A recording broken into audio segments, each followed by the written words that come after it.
बूढ़ी माँ रात को 11 बजे किचन में बर्तन साफ कर रही है। घर में 2 बहुएं हैं जो बर्तनों की आवाज से परेशान होकर अपने पतियों से कहती हैं कि आपकी माँ को मना करो।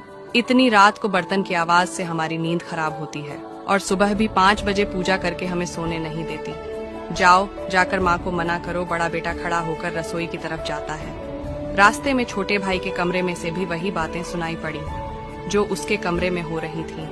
बड़ा भाई छोटे भाई को बाहर बुलाता है।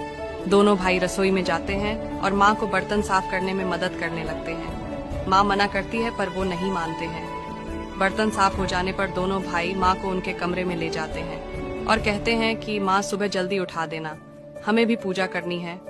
माँ ने कहा ठीक है। उस दिन से दोनों बेटे सुबह जल्दी उठने लगे और रात को 9:30 बजे ही बर्तन मांजने लगे। यह देखकर पत्नियां बोली, माँ जी करती तो हैं, आप क्यों बर्तन साफ कर रहे हो? तब बेटे बोले, हम लोगों की शादी करने के पीछे एक कारण ये भी था कि माँ की सहायता हो जाएगी, लेकिन तुम लोग ये कार्य नहीं कर रही हो।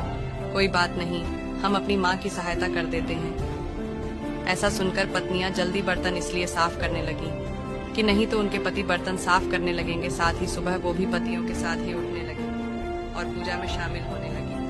कुछ दिनों में पूरे घर का माहौल ही बदल गया। बहुएं सास ससुर को पूरा सम्मान देने लगी। माँ का सम्मान तब कम नहीं होता जब बहुएं उनका सम्मान नहीं करती।